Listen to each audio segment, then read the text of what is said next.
Hello everybody, I'm Katie Chabert, a senior ambassador and intern with the Shona project, and I'm here today with the amazing Dr. Nicola Fox-Hamilton to chat all things social media. This is Reclaiming Your Feed.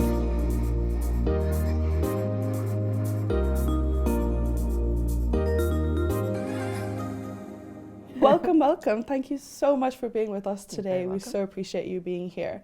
For our first episode, we're going to be speaking all about the algorithm and how our social media seems to know us more than we know ourselves. But before we start, would you like to introduce yourself a little bit? Sure. So I am Dr. Nicola Fox-Hamilton, which is a complete mouthful, so please just call me Nicola, otherwise we'll be here all day. I have a PhD in cyberpsychology, specifically in online dating. And I looked at how we see people online, how we perceive them, whether or not it's accurate, how we communicate. But I'm interested in the whole field of cyberpsychology, and I'm a lecturer and researcher in cyberpsychology in the Institute of Art, Design and Technology in Dún Laoghaire. That is so fancy and definitely a mouthful. I know. So will we just jump straight into it then? Absolutely. So the word algorithm is thrown around a lot, but what does it actually mean? Because we hear it so much, but I don't think we actually know what it means. Yeah, and I think people think it's something that has a lot of control over us. Essentially what it is just a mathematical equation that predicts what we're going to like based on what we've already liked or interacted with or shared. So our interactions online, the algorithm looks at that and goes, oh, you really like cat videos? Let me show you loads more cat videos. And the same for every other topic. So that's essentially all it is, which means we have some control over it because what we like and interact with, it's going to show us more of. Yeah. And how does it work? Is there a system behind it? I know you said it's a mathematical problem, but how does it actually work? Essentially it is. It's like machine learning, kind of it's just mathematical equations predicting what we're going to like. That's essentially it. I know a lot of the time, our feeds seem to know us more than we actually know ourselves. And it's kind of scary because it makes it feel like our phone's listening to us. Is that what the algorithm's doing? No. So I think one of the myths that people believe, and I understand why they do, is that our phone is actually listening to us. It's more that what we do online helps them predict what we're going to like and be interested in, but also the people we interact with, what they do online and what we talk to them about, and all of that whole ecosystem that we're part of helps them predict what we're going to be interested in. So you might feel like you were talking to your friend about this one thing and then suddenly it appears, but it's because you're both interested in it and then people like you are interested in it. And so the algorithm's already thinking they're probably going to be interested in this, and that's why it comes up. So it's not actually listening to us. Not actually There's listening no to listening us, device thankfully. or anything. Yeah. No. So now that we kind of know how the algorithm works, how does it keep us scrolling? How does it keep us invested and interesting that we can go on for hours and hours and scrolling on our phones? Yeah.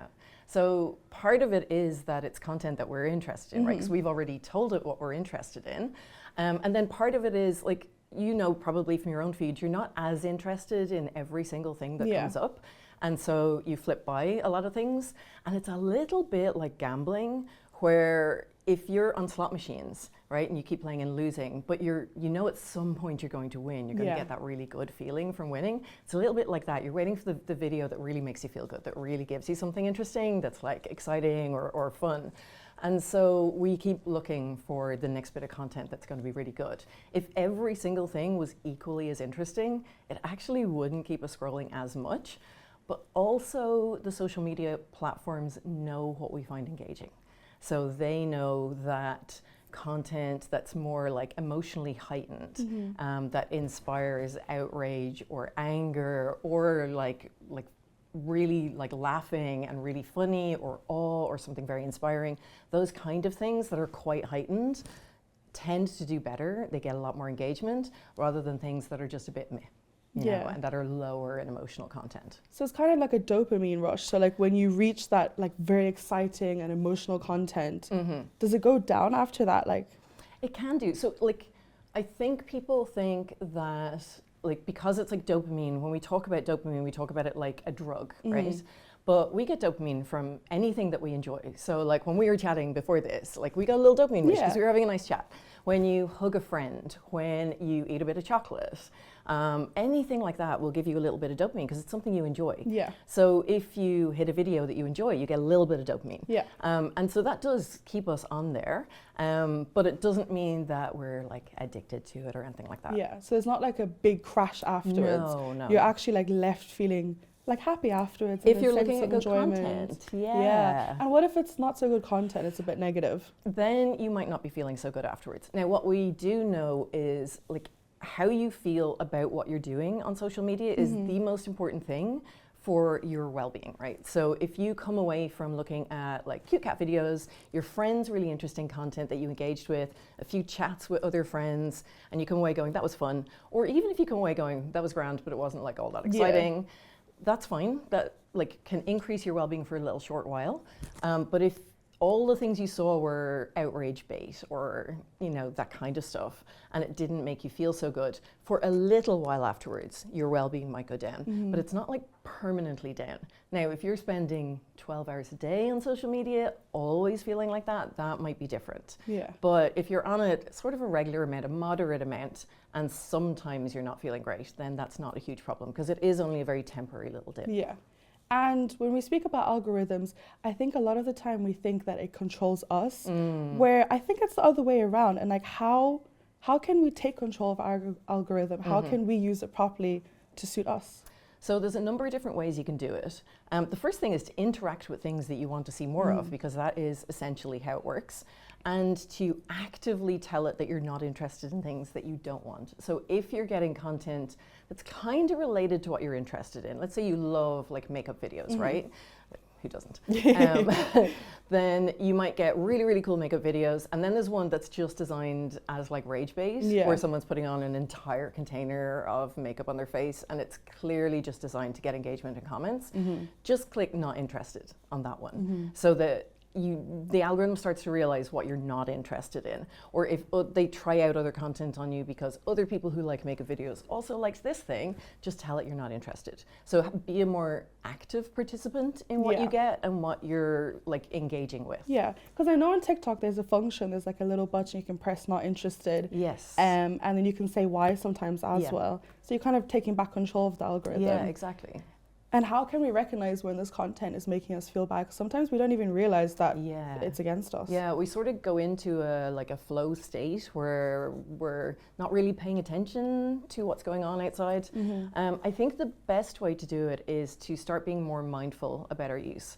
And that might be when you step away from it, rather than before you go into it. You can do it before as well, though, and say that you're going to approach it in this way. But when you finish using social media, think about like, how am I feeling right now? Like, what about that was good? What did I enjoy about it? What did I not like? And what can I go in then and curate in my feed? So who can I unfollow, or maybe not unfollow, but maybe mute? And who do I want to see more of? So I'll engage more with those posts. I'll follow more things like that because I really enjoyed that. And maybe I'll follow less of that stuff. Yeah. If our feed keeps coming up negative and we're just not enjoying it, and you know, you keep clicking not interested and it's not working, is there a way to kind of like fully reset it? Like, do you go and unfollow everyone? Like, what kind of way can we go about that? So you don't have to do that, because that would be so much work. Right? You have to go back and follow the people you actually want to follow. No, TikTok and Instagram have a reset button where basically it doesn't unfollow you from anyone you're following or get rid of any of the people who are following you. What it does is take all of your past activity and just erase the memory of that. Okay. So if it's built up a feed full of makeup videos and you decide, you know what, I'm not actually interested in this anymore, I want to start again and have more other stuff, it will just erase that, and it'll start with what's popular on the platform in general, and then based on what you interact with and what you like, it'll start giving you that content. So you can very actively curate a completely different feed then. Yeah. So now that we kind of know how the algorithm works and how it operates, is it the same across all social media platforms? Like, does it transfer, or they work completely different ways? Like, how is it? It depends. So obviously, if you're using any meta platform like Threads, Instagram, Facebook, etc., they're going to follow you. All your data is going to follow you across the different platforms. They also have something, though, where they follow you offline, out of the apps.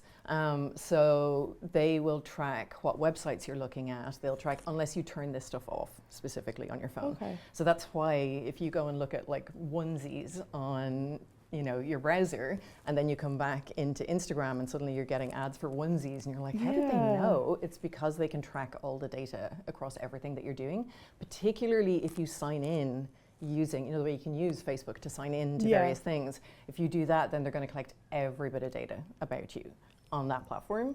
So it's good to kind of separate things out a little bit. Yeah. In terms of other platforms like TikTok and so on, they won't do it in Instagram necessarily. But again, anything you do on other places might go into it depending on what your settings are like. So following the settings for like don't allow cookies every time, and I know it's so annoying that every single time you go to a website you don't allow the cookies. Yeah. But it does help with not giving away as much data. And setting your privacy settings so that it's not giving you ads based on what you're doing online and so on. So they're not like curated for you, which also helps with like impulse buying and things like that. See, because I see that a lot. Like I was was online shopping for gym stuff. And then I go on Facebook and there's a bunch of ads for gym stuff. And I was like, so it kind of follows through. But not all apps do that. Not all of them do, and you can turn it off in most apps, which I tend to do. I like have everything kind of shut down. And does everyone experience the same algorithm? Do boys and girls have the same experience with their algorithms? No, everybody has different ones. So I imagine like what you see on TikTok is probably wildly different to what I see on TikTok. So I'm not getting like the latest dance crazes or like really young influencers because I'm a bit older than you. I'm getting like a lot of educational content because that's who I follow. I follow other academics who are talking about interesting stuff and like social justice and racism and things like that. So ours are very different. We might have some overlap because like obviously you're an advocate for young women and I follow feminist content, so there's probably some overlap there. But then young men are getting very different content and older men are getting very different content. One of the things that comes up is like when you start on a platform, it quickly starts to look at, remember I said it looks at what other people who are interested in this stuff are also interested in this stuff. So for example, a younger guy, and this is one we know from research, right, might join a platform. And so the platform's quite generic to start with. Or the algorithm is, and so they might like something to do with football because that's quite popular, so that's going to appear on their feed. And then it looks at what other guys like them would like. So it thinks, guy who likes football, nice traditional guy, let's show them some Andrew Tate. Maybe they'll be interested in some misogyny today. And we know that that is something that happens a lot for young men, and it also happens for older men as well. Like my husband loves football. Unfortunately, it's Man United, but he loves football. He loves stuff about like wars and tanks and various things like that, and he watches them all the time on YouTube. And every now and then they start to push in some manosphere content again because they think guys like this would also like this, even though he tells them he's not interested. And so we're all in this bubble of different content, and we often think everybody is seeing the same content, and so sometimes what we're seeing we assume that everybody else knows about, and that's what everybody's talking about, which I think is really interesting. It is, because like I'll be sitting next to my sister and she's 10 years old, and if you look at our TikTok feed, it's two completely different things.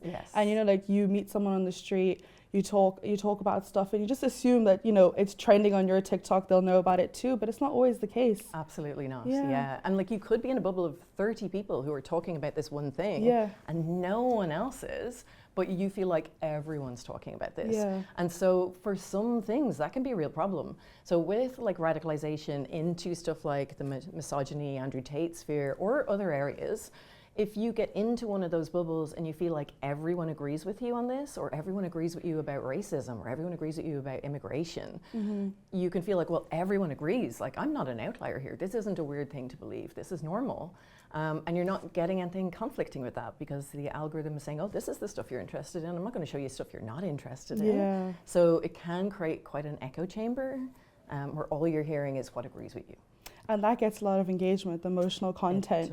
So even if they think that, I'm not really interested in this, but because it's so emotional and it like draws you in, so it keeps coming back up on your feed. Absolutely. And like the platforms have done research and showed either more positive content to people or more negative content to people. And they found that when they showed more negative content to people, that people, their own language got more negative, the kind of stuff they were sharing got more negative, same with the positive, but there was much more engagement on the negative stuff. So the platforms know that negative stuff, rage bait, hate, anything that causes outrage, anything that's going to cause people to argue with each other, that gets more engagement. Gets more so views. Of course they push that stuff. Yeah, so they push more of like the negative stuff, the high emotions. Yeah. And that's the same with that kind of radicalizing content, that Andrew Tate stuff, you know, it's very heightened.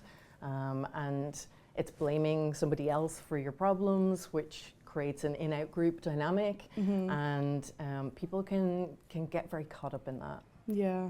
So just before we finish up, we've kind of spoken a lot about the negatives, but is there any misconceptions or fake news that we should be aware about on social media? Yeah, I think the biggest one, the sort of broadest way to talk about it is that like social media must be bad for us, right? We have talked about some of the negatives of it, definitely.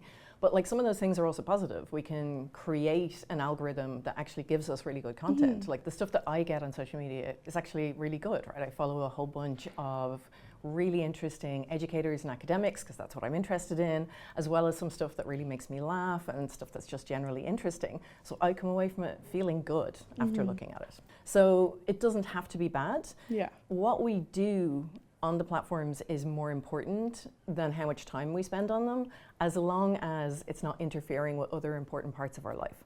And so if you're getting enough sleep, if you're making sure that you're feeding yourself, if you're getting some exercise and moving around, if you're actually connecting with people offline as well, all of those things are really important. And of course, doing your like college work, schoolwork, working, those kind of things. If it's not interfering with those and with your offline relationships, then it's not necessarily a problem if it's making you feel good. Yeah. So what we're actually doing on there and how we feel about it is the most important thing. So if you are doing things that make you feel good, that's contributing to your life in a good way, even if you're spending a couple hours doing it. I think oftentimes people talk about, you know, I wasted 2 hours looking at cat videos. If those cat videos make you feel good, you can't be productive all the time. There's this idea that we're supposed to like be on for 20 hours a day and only sleep for 4 and get up and have our morning routine and like everything has to be worthwhile and useful. We need downtime, we need to switch off. And this is one way to do that if it's making us feel good. Yeah, so it's kind of all about the balance and making sure that you use it properly and it suits you and your lifestyle. Yeah, absolutely. And like some of the research has shown that if you don't use social media at all, your well-being isn't actually as good as people who use it a moderate amount. And people who use it too much, obviously that impacts your well-being in a negative way. So a moderate amount is good. Finding the balance. Yes. Yeah. Well, we'll be talking all about that in the later episodes. Yes. But for now, thank you so much for chatting with me. You're very welcome.